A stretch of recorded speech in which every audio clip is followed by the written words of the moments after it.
कुंभ राशि वाले बंधुओं, स्वागत है आप सभी का मंथन भिंड यूट्यूब चैनल में। तो कुंभ राशि वालों, जरा ध्यान से सुनिए।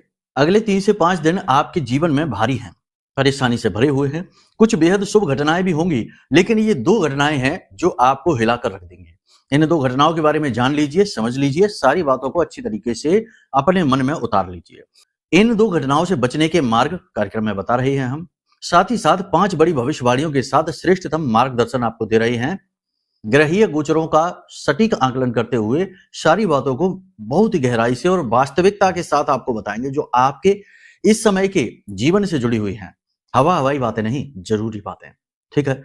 इसी के साथ साथ सबसे महत्वपूर्ण बात यह है कि आपके 3 प्रश्नों के जवाब जो पिछले कार्यक्रम में उठे थे, नहीं दे पाए थे, उन 3 प्रश्नों के जवाब। पहला प्रश्न ये कि कभी अच्छा समय आएगा कि नहीं आएगा, इसका जवाब, सटीक जवाब, अच्छा जवाब, आप उस जवाब को अपने जीवन में उपयोग कर पाएंगे। जी हाँ, ऐसा जवाब, कोई ऐसी वैसी बात नहीं, जरूरी बातें, उपयोगी बातें। इसी के साथ साथ दूसरा प्रश्न ये कि जन्म पत्री कैसे बनवाए जब अपनी डिटेल ही नहीं पता। अगर जन्म का वर्ष पता है तो समय नहीं पता, और अगर समय पता है तो वर्ष के बारे में कंफ्यूजन है, या फिर कुछ भी नहीं पता है तो कैसे पता करें जन्म पत्री कैसे बनवाएं। बनती है, बिल्कुल बनती है। समाधान हम बता देंगे, प्रश्न क्या, जवाब आपको देंगे। ठीक है। इसी के साथ साथ तीसरा बड़ा प्रश्न, उपाय तो बहुत करते हैं, एक भी उपाय काम नहीं करते, क्या करें, सब बेकार है। इसका मतलब यह है कि कोई भी चीज काम नहीं करती है तो फिर किसी भी चीज का कोई मतलब ही नहीं है, बस दुखों को भोगो, आगे बढ़ो। तो ऐसा क्यों होता है कि उपाय फलित नहीं होते हैं?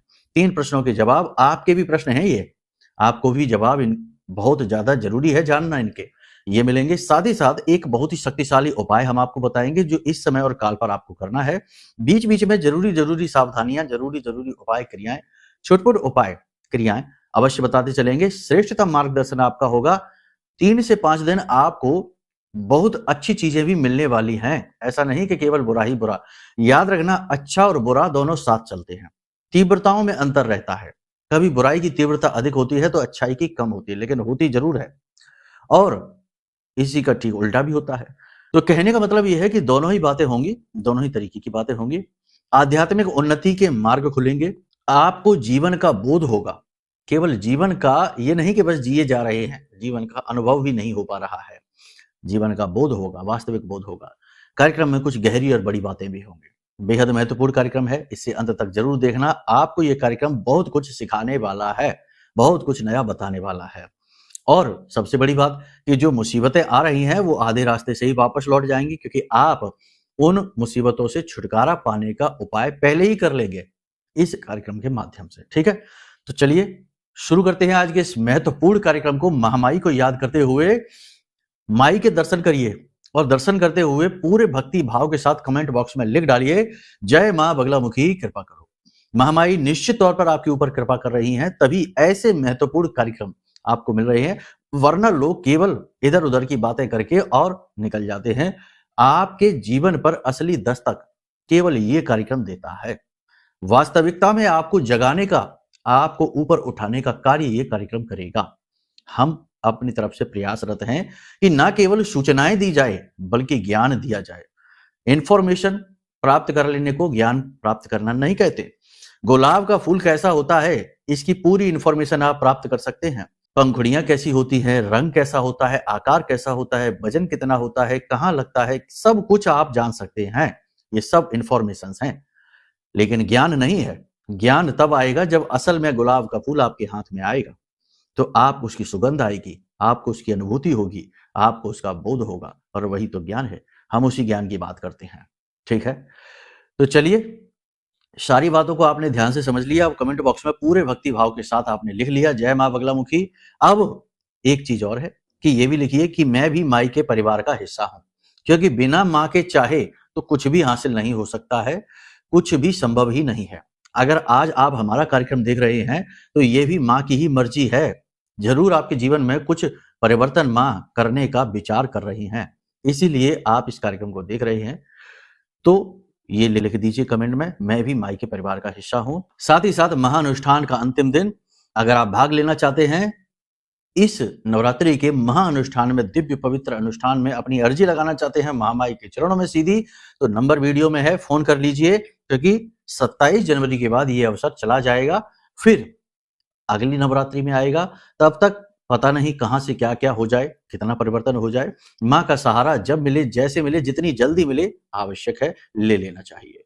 तो अवसर आपको दे दिया है, नंबर वीडियो में है, फोन कर लीजिए, आपको सारी चीजें बता दी जाएंगी, कैसे भाग लेंगे, कैसे क्या आपको खुद भी क्रियाएं करनी होंगी। ठीक है, तो चलिए, यहां तक सारी बात आपने समझ ली है। अब बात करते हैं अपने मूल विषय की, बात करते हैं भविष्यवाणियों की, फिर धीरे धीरे आगे चलेंगे सारी बातों को विस्तार से समझाते हुए। दो बातें यहां पर विशेष हैं जिन पर आप ध्यान दीजिए, दो बातें विशेष हैं, ध्यान दीजिए। जय माइकी बंधुओं, ज्योतिष और तंत्र विद्या के क्षेत्र में आचार्य अमित एक जाना माना नाम है। पूज्य गुरुदेव के साधनाओं और ज्योतिष विद्या के अनुभव बेहद दिव्य है। जी हाँ, पूज्य गुरुदेव ने जिसकी भी कुंडली का विश्लेषण किया और कुंडली के अनुसार उसे सटीक उपाय व महामाई माँ बगलामुखी की विशेष कृपा दी, उसके जीवन में सकारात्मक बदलाव तो आ ही है। फिर चाहे समस्या कितनी ही कठिन क्यों ना हो, समाधान तो अवश्य हुआ है। अब ऐसे में यदि आप भी अपने जीवन की किसी बड़ी समस्या से जूझ रहे हैं, जैसे कि कर्जा बढ़ता ही जा रहा है, काम धंधा और व्यापार सब रुक चुका है, रिश्ते नातों में तनाव हद से ज्यादा बढ़ गया है, पूरा जीवन ही नकारात्मकताओं से भर गया है, तो ऐसे में यही सही समय है जब आप श्रेष्ठ गुरु से मार्गदर्शन प्राप्त करें और जीवन के अंधकार को समाप्त कर दिव्य प्रकाश की ओर कदम बढ़ाएं। वीडियो में दिए गए नंबरों पर तुरंत संपर्क करिए और अपनी कुंडली का विश्लेषण व समाधान पूज्य गुरुदेव के द्वारा करवा लीजिए। देर ना करें, आपके देवी देवताओं के आशीर्वाद से ये मौका खुद चलकर आपके पास आया है, इसे गंवाना नहीं है। अभी फोन करें और गुरुदेव से मार्गदर्शन प्राप्त करें। महामाई आपका कल्याण करें। धन्यवाद। पहली बात, गुप्तता बनाकर रखिए, गोपनीयता बनाकर रखिए। चीजें अच्छी होनी शुरू हो रही हैं, और देखो अच्छी चीजें भी होती ही हैं, ऐसा नहीं है। हम फिर से कहते हैं, जीवन द्विभाव में चलता है, बुराई के साथ अच्छाई और अच्छाई के साथ बुराई चलती ही चलती है। तो ऐसा नहीं है कि बस अरे हमारे साथ तो बुरा ही बुरा हो रहा है, हमारे साथ तो कभी अच्छा होता ही नहीं, ऐसा नहीं। अच्छाई घटित होनी शुरू होगी। व्यापार करते हैं तो व्यापारियों के लिए अच्छी खबर है, धीरे धीरे उन्नति मिलेगी, धीरे धीरे व्यापार में गति आएगी, सेल्स बढ़ेगी, पैसा आएगा, पैसे का फ्लो बनेगा। नौकरी जो लोग कर रहे हैं उनके लिए भी कार्यस्थल पर वातावरण कुछ हद तक तो पॉजिटिव होगा। वैसे तो कठिनाई अभी है, लेकिन पॉजिटिविटी रहेगी। शत्रु रहेंगे, शत्रु हानि पहुंचाने की पूरी कोशिश करेंगे, मार्ग में बाधक बनने का पूरा कार्य करेंगे, लेकिन आप उन सब से बाहर निकल जाओगे, उनसे अच्छी तरीके से निपट लोगे, जूझ जाओगे, आगे उनसे निकल जाओगे, ये बात निश्चित है। क्योंकि आपके अंदर चाहे कुछ हो या ना हो, लेकिन एक चीज बहुत अच्छी है, और वह है मुसीबतों से लड़ने का आत्म बल। कितना भी कुछ भी बुरे से बुरा हो जाए, कितनी भी बड़ी से बड़ी स्थिति खराब क्यों ना हो जाए, लेकिन आप, हाँ हो सकता है कि थोड़ा सा परेशान होते हैं, रोते हैं, बिलखते हैं, दुखी होते हैं, लेकिन फिर सारी शक्ति समेट कर लड़ने को तैयार हो जाते हैं। ये बहुत अच्छी बात है, और ये बात ही आपको यहां तक स्थिर बनाकर लाए हुए है, आगे भी लेकर जाएगी। इसे बनाकर रखिए, यह आपका राशिगत गुण है। लेकिन राशिगत दोष भी है, और वो ये है कि गोपनीयता को भंग कर देना स्वयं ही, ठीक है, कोई और नहीं, कहीं और से नहीं, गोपनीयता भंग हो जाएगी। जो आप एग्रीमेंट कर रहे हैं, जो आप भविष्य में करने जा रहे हैं, निकट भविष्य में जो आप अभी अनुभव कर रहे हैं, अच्छी चीज है, इनको गोपनीय बनाकर रखिए। ठीक है, पहली चीज तो ये। दूसरी चीज ये कि अपने आसपास के जो नकाब लगाए हुए लोग हैं ना, इनसे बचिए। अपने आसपास के जो ऊर्जा को सोखने वाले स्पंज हैं, इनसे बचिए। ये बहुत आवश्यक है, ये आपको कभी आगे नहीं बढ़ने देंगे। आपके बटन जानते हैं, ये जानते हैं किस तरह से आपसे बात की जाए तो आप प्रभावित हो जाएंगे, किस तरह से बात की जाए तो आप काम करने को रेडी हो जाएंगे, तैयार हो जाएंगे। भावनात्मक बटन, इमोशनल बटन्स आपके जानते हैं ये, इनसे बचिए। हमेशा दुखी रहते हैं, हमेशा शोषण करने को तैयार रहते हैं, हमेशा नकारात्मक कार्यों की ओर आपको खींचने की कोशिश करते हैं, आपके पतन का कारक है। यानी कि निगेटिव, थके हुए, हारे हुए और निकम्मे नाकारे लोगों से दूरी बनाइए इस समय और काल पर, वरना आप तो उठने की कोशिश करेंगे भी, लेकिन ये आपको उठने नहीं देंगे। व्यापार में, काम में शुभ परिणाम मिलने शुरू हो चुके हैं, बस अपनी गोपनीयता को बनाकर रखना है।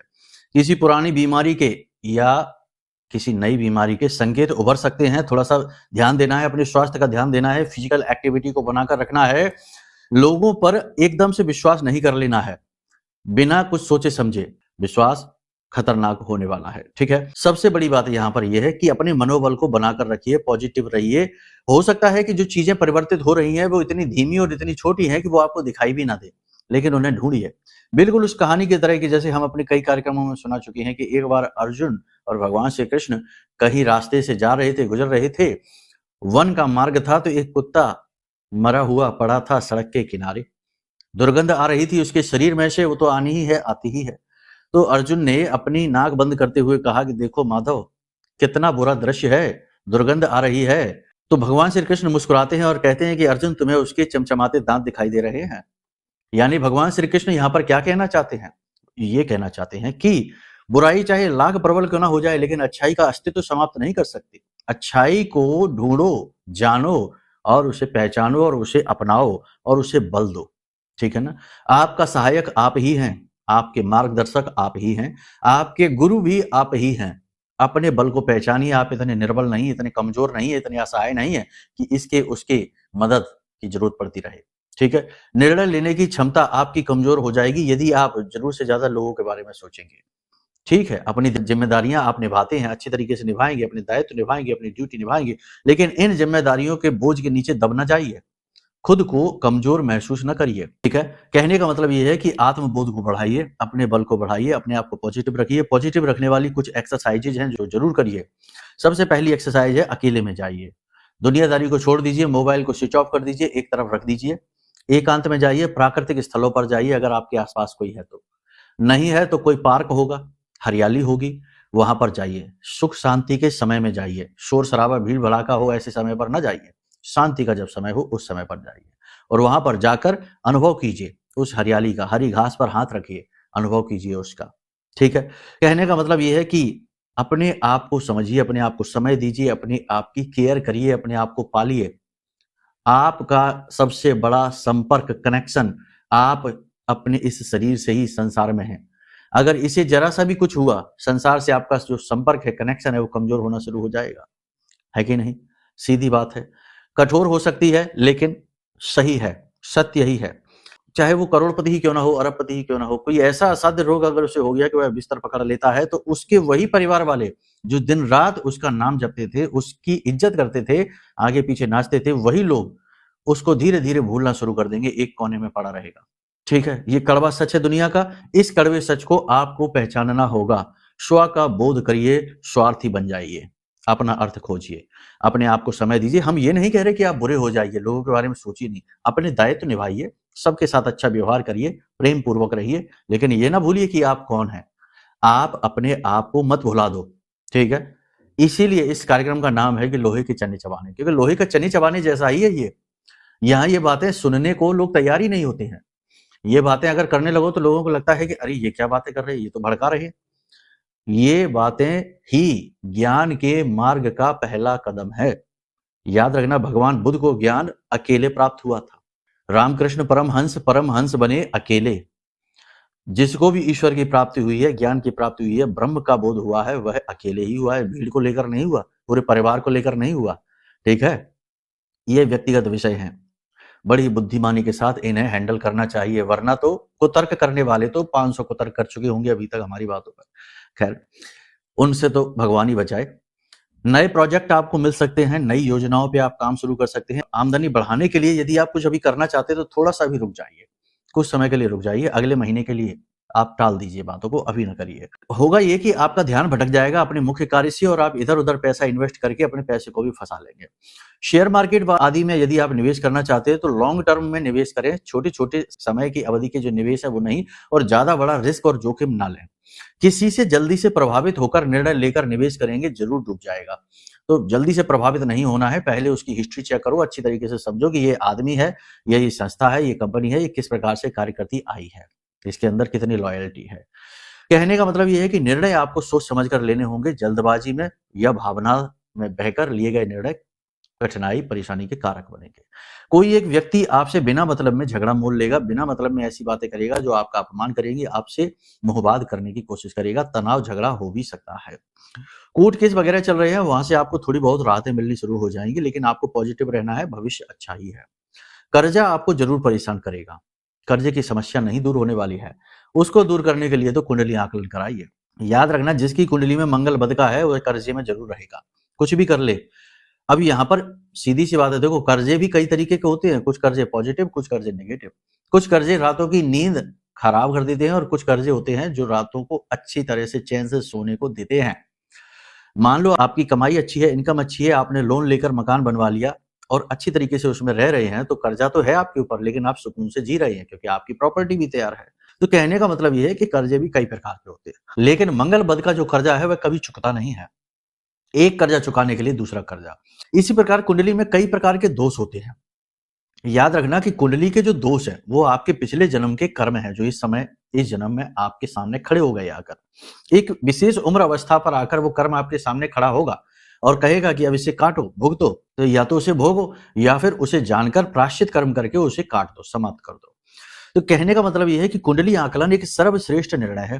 पुराने जमाने में याद करिए, जब कोई बच्चा पैदा होता था तो घर के बड़े बुजुर्ग, दादा दादी, नाना नानी सबसे पहले यही कहते थे कि इसका टीपना बनवा लो, इसकी पत्री बनवा लो, लिख लो कब किस समय काल पर हुआ था, और ज्योतिषी के पास भाग कर जाते थे और कहते थे बनाओ इसकी पत्री। उससे पता लगता था कि यह बालक क्या क्या अपने ऊपर दायित्व लेकर आया है, किस किस कर्म को भोगेगा, और उसके उपाय वहीं से होने शुरू हो जाते थे। आपने देखा ना, बचपन से ही किसी ने कह दिया इसके ऊपर काल सर्प है या फिर गंडमूल दोष है, किसी भी प्रकार की पूजाएं वहीं से होनी शुरू हो जाती थी और उसके जीवन सरल होता चला जाता था। पुराने जमाने में आप देखो, लोगों के पास रईसी हो, धन दौलत हो ना हो, कोई फर्क नहीं पड़ता, लेकिन चैन सुकून बहुत था। एक पड़ोसी अगर चिल्लाता था तो 4 अड़ोस पड़ोस के लोग खड़े हो जाते थे मदद के लिए। आज चिल्लाकर देखिए, कोई नहीं आएगा। यही है, आज धन दौलत हो सकती है, चीजें हो सकती हैं, तरह तरह की महंगी महंगी चीजें हो सकती हैं, लेकिन सुकून नहीं, चैन नहीं, और वही वास्तविक सुख है। ठीक है ना। कुतर्क नहीं, अगर कुतर्क करना है तो फिर कोई नहीं समझा सकता, ब्रह्मा जी भी नहीं समझा सकते हैं, हमारी तो कोई हैसियत ही नहीं है। ठीक है, बातों को समझिए, भाव को समझिए, आपके लिए है ये सारी बातें, हमारे अपने अनुभव हैं जो आपको हम बता रहे हैं। यहाँ पर आपको 3 चीजों का ध्यान रखना है, 3 घटनाएं आपके साथ होंगी। आत्मसम्मान की लड़ाई होगी, यानी अपने आप को साबित करने के लिए आपको मेहनत करनी होगी। आप अपना मान सम्मान बचाने के लिए आपको संघर्ष करना पड़ेगा। पहली चीज तो ये, क्योंकि मान सम्मान जा सकता है, कोई ऐसी बात हो सकती है। दूसरा ये, गोपनीयता भंग होगी, यानी आपकी छिपी हुई बातें, गुप्त प्रेम प्रसंग, गुप्त बातें बाहर आ सकती हैं। तीसरा ये कि आप किसी पर विश्वास करेंगे और वह आपको धोखा दे सकता है, यानी कि आपके साथ छल होने वाला है। इसी के साथ साथ इलेक्ट्रॉनिक सामान, इलेक्ट्रॉनिक आइटम खो सकते हैं, चोरी हो सकते हैं, खराब हो सकते हैं, तो थोड़ा इन पर भी आप ध्यान दीजिए। पेट से जुड़े रोग आपको परेशान कर सकते हैं। खाना हल्का रखिए, बाहर का खाना, दूषित भोजन न खाइए, कम मसाले वाला भोजन खाइए और अच्छा खाना खाइए जो सुपाच्य हो। ठीक है, स्वाद के पीछे ना भागिए।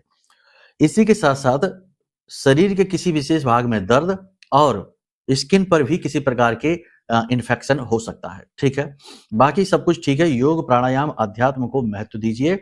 अब बात करते हैं प्रश्नों की, आपने जो प्रश्न पूछे हैं। तो सबसे पहला प्रश्न ये है कि कभी अच्छा समय आएगा कि नहीं आएगा। तो हमने शुरुआत में ही इसका जवाब भी आपको दे दिया था कि हमेशा समय अच्छा और बुरा दोनों एक साथ लेकर चलता है। द्वेष भाव में तो जीवन ही चल रहा है, अच्छाई और बुराई साथ है, दिन और रात साथ हैं। तो ये जो है ना, आप सोचते हैं कि अच्छा समय कभी आएगा कि नहीं आएगा, अच्छा समय कभी आएगा कि नहीं आएगा, ये सोचते सोचते अगर जीवन जिएंगे तो कभी अच्छा समय नहीं आएगा। ग्रह नक्षत्र तो अच्छे हो भी जाएंगे, लेकिन वो तुरंत खराब भी हो जाएंगे, क्योंकि ग्रह तो भाग रहे हैं, घूम रहे हैं, अपनी गति में है, स्थिर तो बैठे नहीं है। तो समय तो बदल रहा है, तो आज अच्छा है, कल बुरा हो जाएगा। तो अब यहाँ पर स्थिर अच्छा समय कैसे आएगा? स्थिर अच्छा समय आएगा जब आप अपने ऊपर काम करना शुरू करेंगे। जी हाँ, दुनियादारी के काम बहुत कर लिए, लेकिन आपने कभी अपने ऊपर कार्य किया है? कोई व्यक्ति जिसकी कुंडली हम देख रहे हैं, स्वास्थ्य से परेशान है, वजन बढ़ गया है, या जोड़ों में दर्द हो रहा है, या फिर खाना नहीं पच रहा है, बड़े परेशान है, हार्ट की समस्या, ब्लड प्रेशर की समस्या, शुगर समस्या। कोई व्यक्ति धन से परेशान है, क्योंकि बिना सोचे समझे निवेश कर दिया, इसकी उसकी बातों में आकर पार्टनरशिप कर ली। आप समझ रहे हैं ना हम क्या कहने की कोशिश कर रहे हैं। यहाँ पर जो आपकी समस्याएं हैं, जो आपका बुरा समय है, उसमें कहीं ना कहीं कुछ ना कुछ भागीदारी आपकी स्वयं की ही है। अब ये बात कड़वी है, हजम हो पानी मुश्किल है, लेकिन समझ लीजिए, आपकी भागीदारी, बिना आपकी मर्जी के आपका पैसा कोई ले जा सकता है क्या? आप जल्दी से प्रभावित हो गए, मीठी मीठी बातों में आ गए, लालच में भी आ गए, और आपने सोचा कि चलो इसके साथ कर लेते हैं पार्टनरशिप, और वो भाग गया आपके साथ फ्रॉड करके। सेहत के मामले में भी यही है कि आलस है, सेहत के बारे में सोचना नहीं है, फिजिकल एक्टिविटी ज्यादा है नहीं, खाने पीने पर नियंत्रण नहीं है, उल्टा सीधा भोजन खाना है, कुछ भी अनाप शनाप खा लिया, पेट खराब हो गया, शरीर में आलस। हमारा जो हाजमा है वह हमारे शरीर का पावर हाउस है, वहीं से तो एनर्जी जनरेट हो रही है ना। तो वो जब हमारा हाजमा ही खराब हो जाएगा तो हमारा शरीर कैसे चलेगा? तरह तरह के रोग उत्पन्न हो जाएंगे। तो कहने का मतलब ये है कि अपने ऊपर कार्य करिए, अपने स्वास्थ्य को करेक्ट करिए। फिजिकल एक्टिविटी, सुबह शाम जब भी आपको समय मिले थोड़ा टहलिए, कसरत करिए, लंबी लंबी सांसें, योग प्राणायाम करिए, अनुलोम विलोम करिए, गहरी गहरी सांसें लीजिए, हल्का खाना खाइए। ठीक है ना, हर वक्त स्वाद स्वाद नहीं, कभी बेस्वाद खाना खाइए। ठीक है, इसी के साथ साथ लोगों को भांपिए। आज के समय में कोई किसी का लाभ कराने नहीं आ रहा है। अगर कोई आपको बता रहा है कि इसमें फायदा उसमें फायदा, तो पहले इसमें उसका फायदा है, बाद में आपका फायदा है। तो किसी की बातों में जल्दी से प्रभावित ना हो जाइए। जब भी कोई आपके फायदे की बोले, सोचो उसका क्या फायदा है, यानी सतर्क हो जाइए। अगर आप अपने ऊपर कार्य करेंगे, अच्छी अच्छी किताबें पढ़ना शुरू करिए, धर्म कर्म की बातें सुनना शुरू करिए, गीता के ज्ञान को जीवन में उतारने की कोशिश करिए और संतों की वाणी को सुनिए, ठीक है ना। और कुतर्कियों से बचिए, क्योंकि आज का ये जो समय और काल है ना, ये नकारात्मक लोगों से भरा पड़ा है, पटा पड़ा है। एक पॉजिटिव आदमी के पीछे कम से कम 10 नेगेटिव इंसान लगे हुए हैं, उसको भी नेगेटिव बनाने में लगे हुए हैं, उतारू हैं। अगर वो अच्छा सोच रहा है तो उसकी बात का खंडन करने के लिए 10 लोग खड़े हो जाएंगे। कहने का मतलब ये है कि अपने आप को संभाल कर रखिए, अपनी आइडियोलॉजी को, अपनी विचारधाराओं को हर जगह व्यक्त न करिए, अपने आप को हर जगह अच्छा साबित न करिए, अपने आप को हर जगह सही साबित न करिए, हर जगह तर्क कुतर्क के चक्कर में ना पड़िए। बहुत सी जगह आप हारेंगे, हार जाइए, कोई बात नहीं है, आप अपने आप में जीत जाइए, ठीक है। अपने ऊपर काम करेंगे, अच्छा समय आ जाएगा, गारंटी के साथ हम लिख कर देते हैं। ग्रह जब भी आपको मौका देगा, आप उछाल मारोगे और आगे बढ़ जाओगे, लंबी दूरी तक पहुंच जाओगे, ठीक है। ये चीज यहां पर होगी क्लियर। दूसरी चीज की आपके पास डिटेल नहीं है तो कुंडली कैसे, तो देखो आपका कोई रिलेटिव है, कोई आपका रक्त संबंधी है, या बेटा बेटी है, या फिर आपका कोई भी रक्त संबंधी भतीजा है, भाई है, उसकी डिटेल होगी उसके आधार पर, क्योंकि परिवार के सभी लोगों के जो रक्त संबंधी होते हैं उनके सभी लोगों के ग्रह नक्षत्र जुड़े रहते हैं। आपकी जन्म पत्री में आपके पिता का भी भाव है, माँ का भी भाव है, भाई का भी भाव है, पत्नी का भी भाव है, तो रिश्तों के आधार पर भी कुंडली निकाली जा सकती है। तो आप बेफिक्र हो जाइए, ठीक है। अपने घर के जो आपके परिवार का सदस्य है उसकी डिटेल अगर है तो उसके आधार पर आपकी कुंडली बनेगी, और काफी हद तक सटीक बनती है, 80 से 90% सटीक हो जाती है। सैकड़ों कुंडलियां हमने बनाई हैं ऐसी, ठीक है। ये इसका जवाब हो गया। तीसरा कि उपाय फलित क्यों नहीं होते हैं। उपाय फलित नहीं होते हैं, कारण क्या है इसका, कि पहले तो आप खुद ही इतने नेगेटिव हो, सोच रहे हो कि देख लेते हैं ये भी करके, वैसे तो बहुत कुछ किया, कुछ नहीं हुआ। पहली मानसिकता ये कि अविश्वास, मन में भाव की कमी। दूसरी ये कि उपाय ठीक से ना समझना और उसे ठीक समय काल पर सही भाव के साथ, विधि के साथ ना करना। तीसरा ये कि सामग्रियां पूरी ना होना, आधी अधूरी सामग्रियों के साथ उपाय करना। तो ऐसी स्थिति से बचने के लिए कि भाई क्या करना है, पहले उपाय को अच्छी तरह से समझो, नहीं समझ में आ रहा है तो फिर उस उपाय को ना करो। सबसे बड़ा उपाय है महामाई से जुड़ जाना, ब्रह्म से जुड़ जाना, ईश्वर से जुड़ जाना। अगर आपको अपने जीवन में नेगेटिविटी से मुक्ति चाहिए तो हमने इसी समय और काल से आपको बाहर निकालने के लिए यह महारक्षा कवच बनाया है। बहुत सारे लोगों ने मंगाया है ये महारक्षा कवच और बहुत ही अच्छे रिजल्ट हैं। मतलब कि ऐसे ऐसे रिजल्ट है कि आप सुनकर आश्चर्य में पड़ जाएंगे। कि कोई कहता है कि हमारी नौकरी नहीं लग रही थी, जैसे ही कवच आया और हमने धारण किया और हमारे पास 2-2 3-3 ऑफर आ गए नौकरी के। कोई कहता है हम कर्जे में थे, बहुत परेशान थे और अचानक से पैसे की आवक हो गई, पैसा आ गया। बहुत सारी चीजें हैं, तो बताने चलेंगे तो दिन भर इसी में निकल जाएगा। तो इसको मंगवा लीजिए। अब कुछ तो करना ही पड़ेगा, या फिर ना मंगवाइए तो कोई बात नहीं है, हमसे बात करिए, संपर्क करिए। अगर आपके अंदर वो गुण हैं साधनाओं के, मेहनत के, तो हम आपको साधना दे देंगे, आप स्वयं ही देवी की जागृत शक्ति का अनुभव कर पाएंगे। लेकिन उसमें बहुत मेहनत लगती है, बहुत संयम, बहुत संकल्प, ठीक है। तो वो कर लीजिए। तो यहां पर सारे प्रश्नों के जवाब आपको मिल गए हैं। अब उपाय की बात कर लेते हैं। सबसे अच्छा उपाय इस समय और काल पर आपके लिए है, कुछ भी आप नहीं कर पा रहे, कुछ भी नहीं कर पा रहे हैं, केले का पौधा आपके पास होगा, केले की जड़ में कच्चा दूध, थोड़ा सा शहद मिलाकर चढ़ाइए और गाय के घी का दीपक जलाइए और वहीं पर बैठकर ओम नमो भगवते वासुदेवाय इस मंत्र का जाप कर लीजिए 10 से 15 मिनट के लिए। सारी व्याधियां कट जाएंगे, गुरु एक्टिवेट हो जाएगा और ग्रहों के पाप जो दोष हैं वो कमजोर पड़ जाएंगे। जैसे केतु दृष्ट हो रहा है, केतु देख रहा है चंद्रमा को, ये भी दोष कम हो जाएगा, ठीक है। तो इन उपायों को आप करिए, बातें जो बताई हैं उन्हें गंभीरता से जीवन में उतारिए और फिर उनके परिणाम क्या प्राप्त होते हैं वो हमें बताइए, हमें भी जानने में अच्छा लगेगा, ठीक है। तो चलिए बंधुओं, यदि अब कार्यक्रम तो यही विराम देते हैं। यदि मन में कोई प्रश्न उठता है कि भाई कुंडली आकलन कराना है या फिर महारक्षा कवच मंगाना है, या फिर अब समय कम रह गया है, महाअनुष्ठान में भाग लेना है, यदि समय रहते कार्यक्रम देख रहे हो तो महाअनुष्ठान में भाग लेना है तो वीडियो में नंबर है, फोन करिए, धाम के नंबर है, आपका पूरा मार्गदर्शन होगा। चलिए प्रेम से बोलिए जय माई की, जय मां बगलामुखी। हमारे प्रिय और परम पूज्य आचार्य जी ने अपनी साधनाओं के अनुभवों पर आधारित शक्तिशाली उपाय और क्रियाओं के माध्यम से हजारों लोगों के जीवन को पूरी तरह से बदला है। आचार्य जी के द्वारा बताया गया हर एक उपाय इतना सटीक और कारगर होता है कि जो भी इसे पूरे भाव के साथ कर लेता है उसे साक्षात महामाई की कृपा और आशीर्वाद प्राप्त हो जाती है। इसलिए निसंकोच इन उपायों को पूरे भाव के साथ करिए, आपका कल्याण होगा। जय माई की।